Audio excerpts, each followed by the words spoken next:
Well, greetings fellow dwarfers. Today, a look into why we never saw Lister return to the past to marry Kochanski like his 5 years in the future counterpart did in the episode Stasis Leak.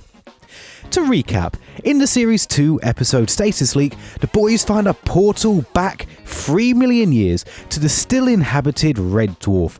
Spurred on by a photograph seemingly depicting Dave and Kochanski marrying, Lister tries to track down Kochanski to spend the remaining few weeks together in matrimony.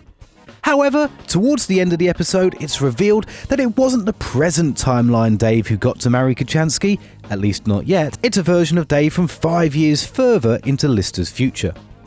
But, of course, as we all know, Dave never managed to marry Kochanski after 5 years, or, at this point, even after 30. So what on Titan happened?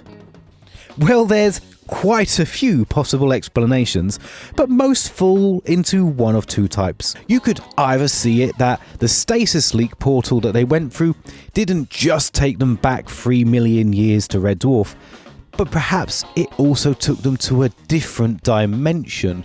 So everything that we saw in the episode was happening in a different dimension to a different Dave. Or you could even see it that the portal created that dimension when things were perhaps changed in the past.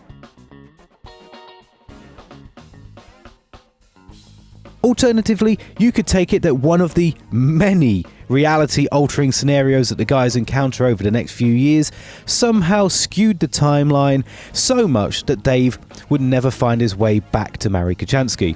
Think White Hole, Inquisitor, time slides and so on.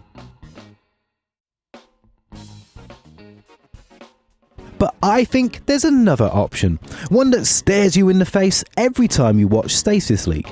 The 5 years in the future Lister ruined his own future by revealing too much future information to his past self. But Red Dwarf Nerd, he didn't reveal any information. When the younger version of himself asked for advice, he just gave him a silly joke answer. Yes. But that very joke answer might be the very thing that ruined everything, as specifically he gave his younger self an instruction, a warning, a paradox-inducing premonition. He joked that he shouldn't go to sea Run for Your Wife. So what's the single most important piece of advice that you can give me? 3 years from now, you will go through a cosmic storm and enter a parallel universe. You'll want to go to the theatre. Whatever you do, don't go and see Run for Your Wife. Don't go and see Run for Your Wife. Don't go and see Run for Your Wife. Now, of course, at the time this seems dumb, particularly as in the episode it's meant as a joke. But think about it. We get plenty of warnings in later shows about the risks involved in changing things with time travel. Time slides, White Hole, Inquisitor, Out of Time, Ticket to Ride all deal with how small changes in the past can destroy the future. So the 5 years older Lister discouraging his younger self from seeing a stage show could have had a massive effect on Dave's future timeline. It might just seem like a silly, insignificant change, but it might have had massive implications. And it might not even have been as small of a change as we all presume. Sure, in the episode it just seems like a joke to have his younger self avoid having to sit through a random stage show that the older one didn't enjoy. But what if that stage show isn't so random? Sure, the real-world version of Run for Your Wife, on the face of it, just seems like a daft, farcical, romantic comedy stage show. But look a little deeper and that real-world show is about a bigamist who secretly has 2 wives who begin to find out about one another. Kind of like how Lister would become a bigamist if he were to marry Kochanski. Given that, of course, he's still married to his Gelf bride from Emo Hawk Polymorph 2.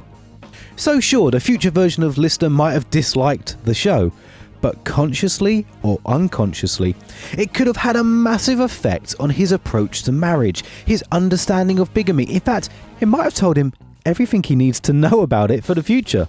So the younger version being discouraged from seeing the show, it could have really affected any number of his future decisions, leading to some bizarre chain of events where he never ended up travelling back to marry Kochanski. So sure, yes, we could just see it that the Stasis Leak took him to an alternative reality or created one. Or we could see it that all the different time travel events and different reality events in Red Dwarf over the next few years prevented him from ever finding Kochanski. But I really like this idea that the episode itself gives us the moment that ruins his future and tells us why he never got to end up marrying her, because he gave himself a little bit of silly advice that ended up ruining his own future. I just think this is kind of fun, kind of something to tease our brains with. Let me know your thoughts on this theory down below. I'd love to know what you guys think of this one. It's just a short, silly one, but you know what? I think it kind of works in the context of the episode and the context of Red Dwarf.